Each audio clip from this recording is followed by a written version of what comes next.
Hello everybody, and welcome back to another video today. Today is a serious one, but it's not serious. We are just overgoing something that happened years and years and years ago. But I'm mainly shooting this video just to educate younger children. So kind of like on what this person did and why this person was basically in prison and what happened in prison. So today we are reacting to Inside the Mind of Jeffrey Dahmer, the serial killer's chilling jailhouse interview. So this should be a fun video, but obviously if none of you guys like it, then just drop a comment. Obviously the comments will always help because then I'll know what to do next. But let's get straight into the video. I desensitized myself to it.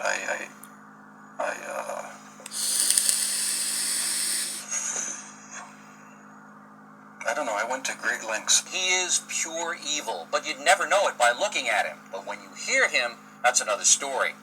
His killing field was Milwaukee, and he got away with murder for more than a decade. But how could any of this happen? For the first time ever, Nancy Glass? To be fair, looking at Jeffrey Dahmer, he does, like, I know you're not supposed to normally pick out, like, the looks don't make no difference, but sometimes they do. Like, you can always kind of tell when that person's got that kind of persona to them. And when you look at Jeffrey Dahmer, you can kind of tell there's something off about him. But, like I said, you can't always pick out by the look, but you can kind of tell a little bit. And I don't know if it's just me, but you can a little bit. This is here, inside the world of Jeffrey Dahmer. Bill, when I sat down opposite Jeffrey Dahmer for this interview, I wondered what he would tell me, how hard it would be to get him to discuss his horrific crimes. What I found was that he was very forthcoming. He volunteered details that may be difficult to hear. I began by asking what he wanted from the men he picked up. I had these obsessive desires and thoughts wanting to control them, to I don't know how to put it, possess them permanently. And that's why you killed them. Right. Not because I was angry with them, not because I hated them, but because I wanted to keep them with me.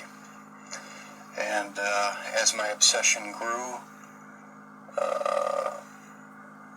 I was saving body parts such as skulls and skeletons. Jeffrey Dahmer is recalling his monstrous past. Almost 2 years ago in this little It is kind of crazy though, like, if you think about it. It is quite crazy. Like, you have to be into some really weird shit to be saving human skulls, human bones, human body parts and everything like that. Like, you have to have a really weird mindset to be doing that kind of shit.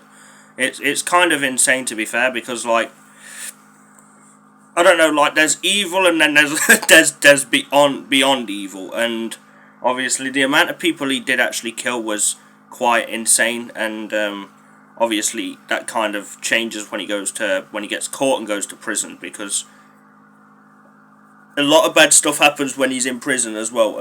As there's actually a documentary movie like episodes of I think it's called the Dahmer or some shit like that, but it's played by Evan Peters as well. So I've watched it, and it is a very hard thing to sit there and watch, but it was good. Like, it wasn't like good as in like what he did was good. Obviously, it was fucking disgusting what he did, but sitting there watching it was kind of like you get to kind of pick up on what he actually did and kind of like learn about it and just like see how fucking mental he actually was. But let's get back to the video. It's quite insane. Apartment in Milwaukee, police discovered the grisly remnants of one of the most horrible crime sprees in American history. Jeffrey Dahmer, an unassuming chocolate factory worker, would eventually confess that he had seduced, murdered, and dismembered 17 young men. He even ate some of his victims' body parts. That's insane.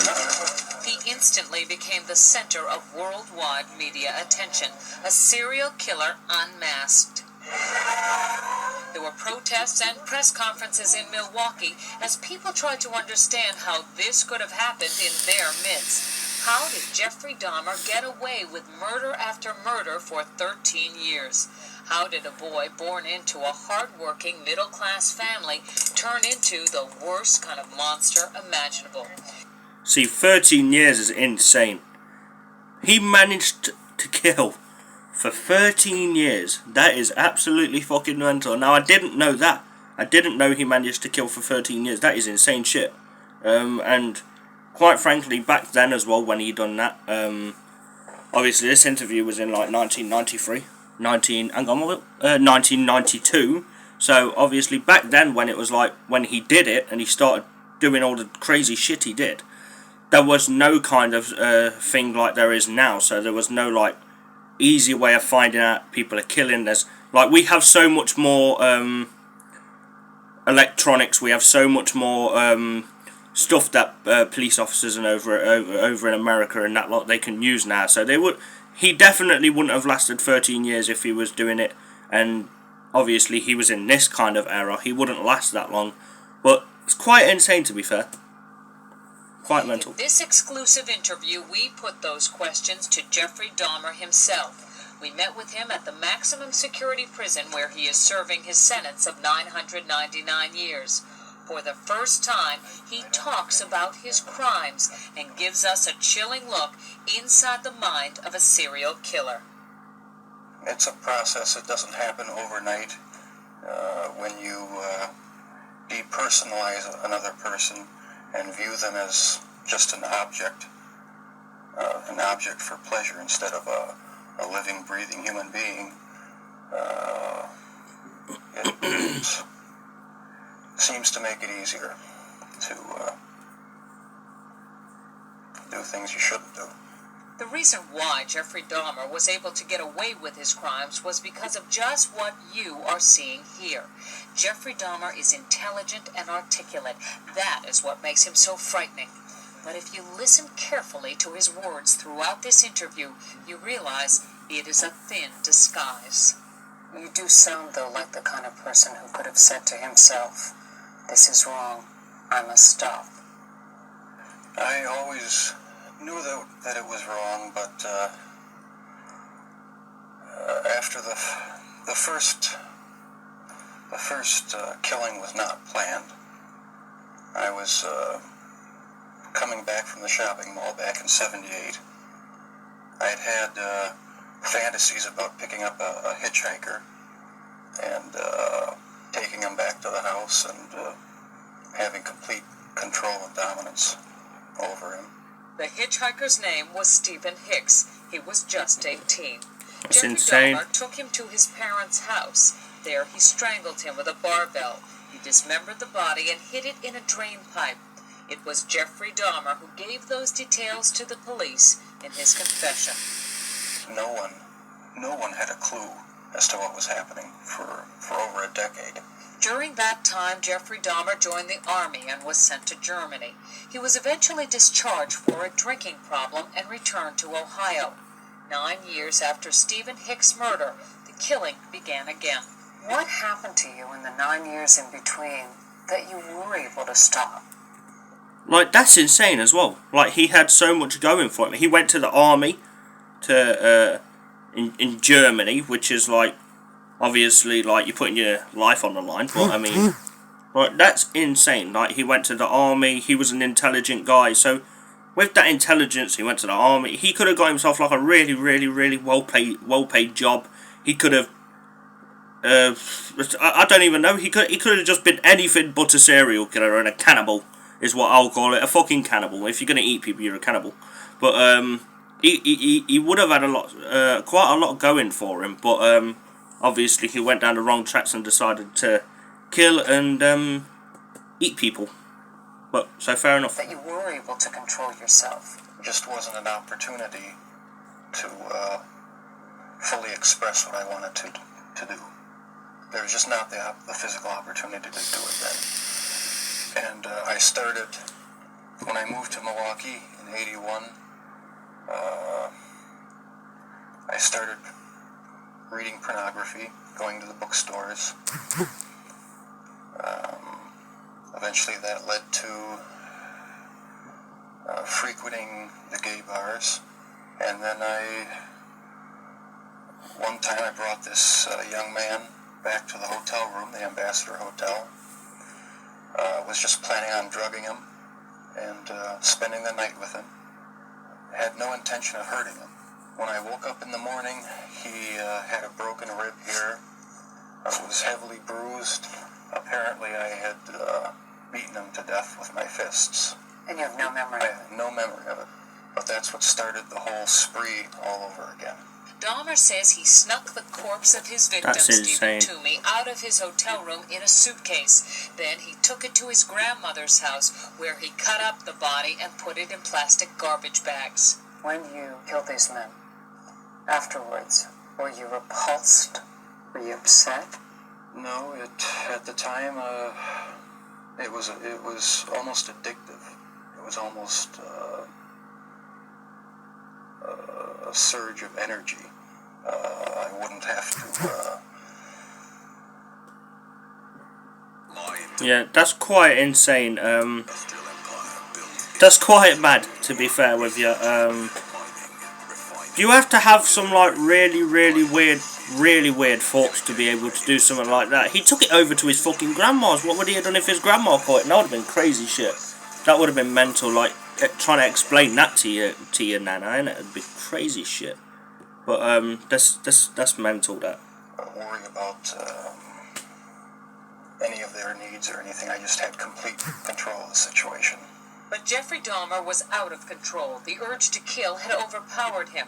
As police later learned, he wasn't satisfied with his victim's death. He wanted more. Why did you photograph them? It was my way of remembering their appearance, their physical beauty. I also wanted to keep something. If I couldn't keep them there with me whole, at least I felt that I could keep their skeletons. That is mental. I even went so far as planning on setting up an altar with the 10 different skulls and skeletons. And what was the purpose of the altar going to be? As a sort of memorial. A point where I could,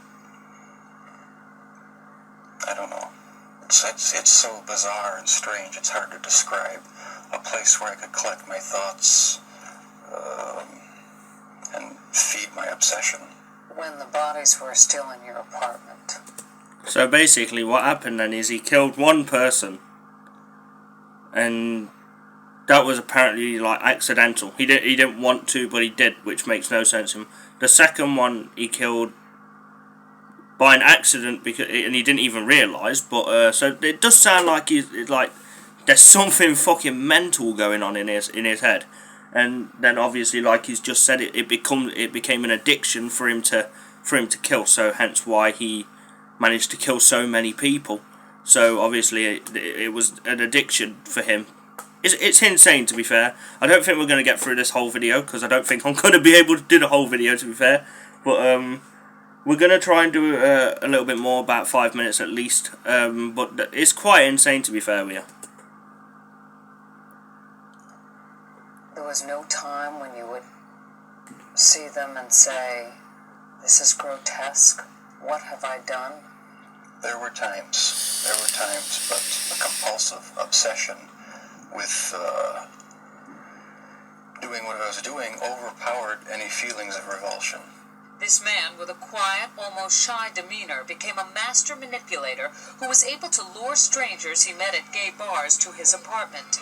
He was even able to con the police into returning a 14-year-old boy to him after neighbors called 911 upset that the child was in the street naked and bleeding. Dahmer convinced the police that he and the boy were simply having a lover's quarrel. The intoxicated boyfriend of another boyfriend. How old was this child? He wasn't a child, he was an adult. After the police left, Jeffrey Dahmer murdered that boy, Conorak Synthesymphone. This man says he had a near-fatal encounter with Jeffrey Dahmer. He wanted to take some picture of my back. He hit me with a rubber hammer on my neck. He was lucky to escape because by then the killing had become almost routine. Before you went out to pick up the man, Was there any kind of ritual you went through? I'd go to the nightclubs, drink, watch the striptease shows, and if I didn't meet anyone at the bars, I'd go to the bath clubs and meet someone there, offer them money, and we'd go back to the apartment, have a few drinks. I'd have the sleeping pill mixture already prepared. Person would drink it, fall asleep, and that's when they would be strangled. Watching the movie Exorcist 3 was also part of his ritual. It put him in the mood for murder. I felt so hopelessly evil and Look, I love horror films. I absolutely love horror films. I'd sit there and watch them all day, every single one. But I still wouldn't kill people. It still wouldn't put me in the mood to kill people. It just puts me in the mood where it's like excitement because you just see like your favourite fucking horror.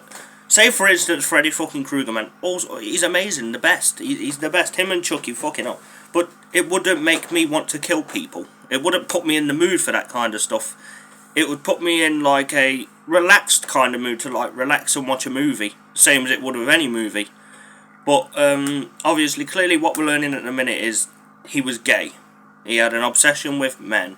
He had an obsession with killing, and obviously, after the first two kills, he just wanted to carry on doing it by killing people. So obviously, and I'm guessing because he was apparently intelligent, is obviously he knew them people had a family as well. So not only has he just killed a person out of cold blood, he's also killed someone that has a family and someone that probably has children. I mean, you never know whether they have children or not. But someone got away. So someone did actually survive. Jeffrey Dahmer, to be fair, which was insane by the sounds of how he would kill people. But it's quite like mad, to be fair. when perverted, that I actually derived a sort of pleasure from watching that tape. Did you like feeling evil? No, I didn't. But I tried to overcome the thoughts, and it worked for a while, but eventually I gave in. While Jeffrey Dahmer may say things today that make it seem like he understands what went on in his mind, he does not. All he can do is tell you what happened, but he cannot stop whatever it is that drove him to kill in the first place. Do you still feel those same urges? Do you still feel that compulsion, that obsession? I wish I could say that it just left completely, but no, there are times when I still do have the old compulsions.